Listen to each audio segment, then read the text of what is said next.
بسم اللہ الرحمن الرحیم۔ السلام علیکم۔ 5 ہجری میں قبیلہ اشجع کا ایک وفد معاہدہ صلح کے لیے حضور صلی اللہ علیہ وآلہ وسلم کی خدمت میں حاضر ہوا۔ یہ وفد 100 یا 700 آدمیوں پر مشتمل تھا۔ یہ لوگ مدینہ آ کر محلہ شیب سلی میں قیام پذیر ہوئے۔ حضور کو ان کی آمد کی اطلاع ملی تو آپ نے اس بات کا انتظار نہ فرمایا کہ وہ خود بارگاہ نبوت میں حاضر ہوں، بلکہ آپ خود ان کے پاس تشریف لے گئے، خیر و عافیت پوچھی اور بڑی دیر تک کمال اخلاق اور محبت کے ساتھ ان سے گفتگو فرماتے رہے۔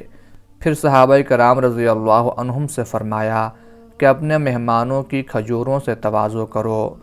وہ لوگ کھانے سے فارغ ہو گئے تو آپ صلی اللہ علیہ وآلہ وسلم نے انہیں بڑی نرمی کے ساتھ اسلام قبول کرنے کی دعوت دی۔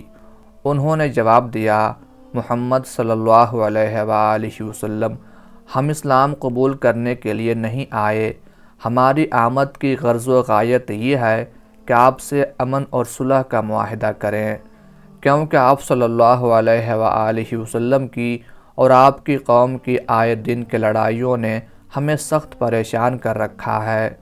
نبی رحمت صلی اللہ علیہ وآلہ وسلم نے خندہ پیشانی سے فرمایا، جو تم کہتے ہو وہ ہمیں منظور ہے۔ چنانچہ صلح اور امن کا ایک معاہدہ لکھا گیا جس کو فریقین نے منظور کر لیا۔ اس دوران میں اہل وفد حضور صلی اللہ علیہ وآلہ وسلم کے اخلاق کریمانہ سے اتنے متاثر ہو چکے تھے کہ معاہدہ صلح معرض تحریر میں آنے کے فوراً بعد وہ سب پکار اٹھے، اے محمد صلی اللہ علیہ وآلہ وسلم، آپ اللہ کے سچے رسول ہیں اور آپ کا دین برحق ہے۔ چنانچہ سب کے سب دولت اسلام سے بہرہ یاب ہو کر اپنے گھروں کو لوٹے۔ فتح مکہ کے بعد قبیلہ ازد سے 7 آدمیوں کا ایک وفد بارگاہ نبوی میں حاضر ہوا۔ حضور صلی اللہ علیہ وآلہ وسلم کو ان کی وضاقتہ اور خوش کلامی بہت پسند آئی۔ آپ نے ان سے پوچھا، تم لوگ کون ہو؟ انہوں نے عرض کیا، ہم مومن ہیں۔ حضور صلی اللہ علیہ وآلہ وسلم مسکرائے اور فرمایا، ہر بات کی ایک حقیقت ہوتی ہے، بتاؤ تمہارے قول اور ایمان کی کیا حقیقت ہے؟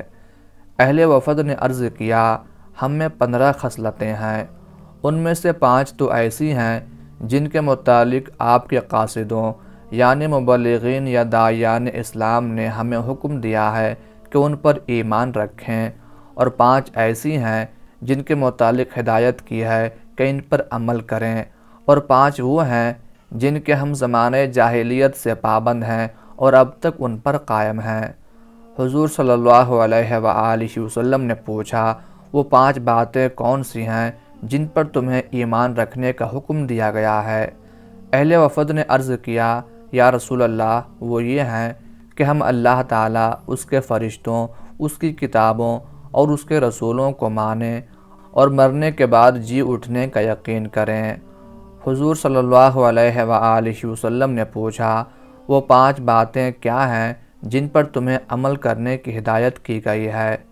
اہل وفد نے جواب دیا، یہ کہ ہم اقرار کریں کہ اللہ تعالیٰ کے سوا کوئی معبود نہیں، نماز پابندی سے پڑھیں، زکوٰۃ ادا کریں، رمضان کے روزے رکھیں اور اگر استطاعت ہو تو بیت اللہ کا حج کریں۔ فرمایا، اچھا اب وہ 5 باتیں بتاؤ جن پر تم زمانے جاہلیت سے کاربند ہو۔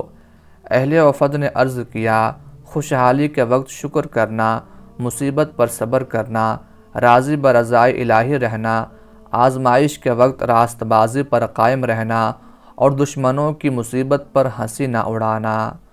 حضور صلی اللہ علیہ وآلہ وسلم نے فرمایا، تم لوگ تو بڑے حکیم اور عالم نکلے، تمہاری حکمت و دانش گویا انبیاء کی حکمت و دانش ہے۔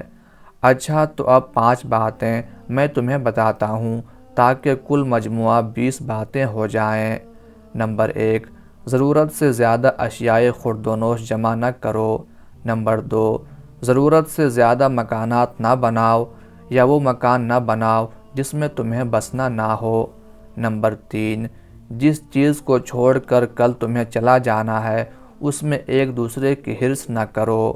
نمبر 4، اللہ تعالیٰ سے ہمیشہ ڈرتے رہو جس کی طرف پھر تمہیں لوٹنا ہے اور اس کے حضور جواب دہی کرنی ہے۔ نمبر 5، ان چیزوں سے رغبت رکھو جو آخرت میں تمہارے کام آئیں گی، جہاں تمہیں ہمیشہ رہنا ہے۔ اہل وفد نے حضور صلی اللہ علیہ وآلہ وسلم کے ارشادات پر آمنا و صدقنا کہا اور وطن واپس جا کر ہمیشہ ان پر عمل کیا۔ سلامہ کے 17 آدمی شوال 11 ہجری میں رسول کریم صلی اللہ علیہ وآلہ وسلم کی خدمت میں حاضر ہوئے۔ انہوں نے قبول اسلام کے بعد خود بھی حضور کی بیعت کی اور پھر اپنے قبیلے کے تمام لوگوں کی طرف سے بھی بیعت کی۔ انہوں نے حضور صلی اللہ علیہ وآلہ وسلم سے پوچھا، یا رسول اللہ، افضل ترین عمل کون سا ہے؟ حضور صلی اللہ علیہ وآلہ وسلم نے فرمایا، پابندی وقت سے نماز ادا کرنا۔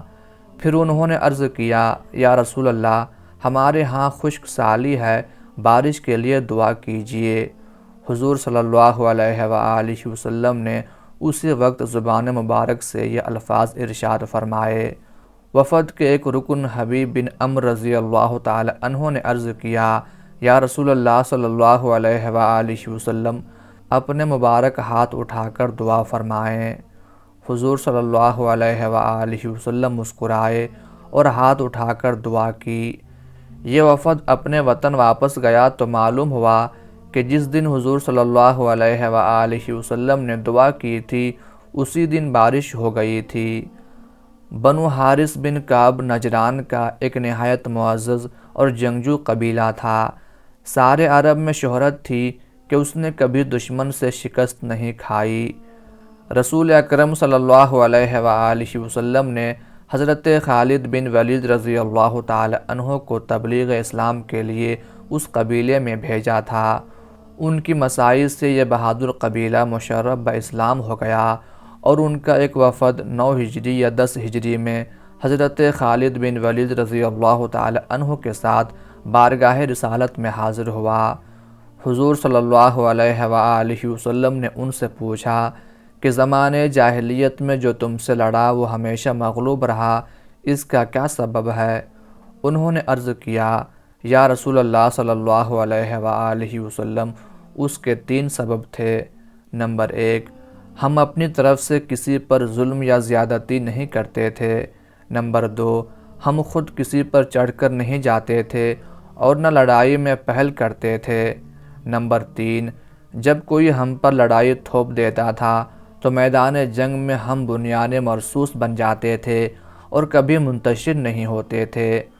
حضور صلی اللہ علیہ وآلہ وسلم نے فرمایا، بے شک تم سچ کہتے ہو، جو فوج یا جماعت ان اصولوں پر لڑے گی وہ ہمیشہ غالب رہے گی۔ جب یہ لوگ رخصت ہونے لگے تو حضور صلی اللہ علیہ وآلہ وسلم نے عام اراکین وفد کو 10 اوقیہ اور ان کے سردار قیس بن حسین رضی اللہ تعالی عنہ کو 12.5 اوقیہ چاندی مرحمت فرمائی۔ قبیلہ محارب کے 10 آدمی 10 ہجری میں حضور صلی اللہ علیہ وآلہ وسلم کی خدمت میں حاضر ہوئے۔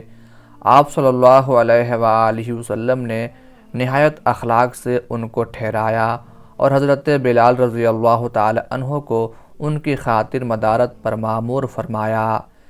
ایک دن حضور صلی اللہ علیہ وآلہ وسلم نے ظہر سے عصر تک کا وقت ان کے لیے وقف کر دیا۔ دوران گفتگو میں حضور صلی اللہ علیہ وآلہ وسلم نے ایک شخص کی طرف غور سے دیکھا اور فرمایا، میں نے تمہیں پہلے بھی کہیں دیکھا ہے؟ وہ بولے، حضور نے بالکل درست فرمایا۔ آج سے سالہ سال پہلے حضور صلی اللہ علیہ وآلہ وسلم بازار عکاظ میں تشریف لائے تھے۔ آپ نے مجھے وہاں دیکھا تھا اور مجھ سے بات بھی کی تھی۔ میں نے آپ کو نہایت گستاخانہ جواب دیا تھا۔ حضور صلی اللہ علیہ وآلہ وسلم نے فرمایا، ہاں ٹھیک ہے، یاد آ گیا۔ انہوں نے عرض کیا، یا رسول اللہ، اس دن مجھ سے زیادہ بدبخت کوئی نہ تھا، میں نے سب سے بڑھ چڑھ کر حضور کی مخالفت کی تھی۔ میرے سب ساتھی تو اپنے آبائی مذہب پر مر گئے، اللہ کا شکر ہے کہ اس نے مجھے اب تک زندہ رکھا اور ایمان لانے کی توفیق بخشی۔ حضور صلی اللہ علیہ وآلہ وسلم نے فرمایا، سب کے دل اللہ تعالیٰ ہی کے قبضہ میں ہیں۔ انہوں نے عرض کیا، یا رسول اللہ، میری گزشتہ لغزشوں کے لیے معافی کی دعا فرمائیے۔ حضور صلی اللہ علیہ وآلہ وسلم نے فرمایا، اسلام لاتے ہی وہ سب گناہ معاف ہو جاتے ہیں جو حالت کفر میں سرزد ہوئے ہوں۔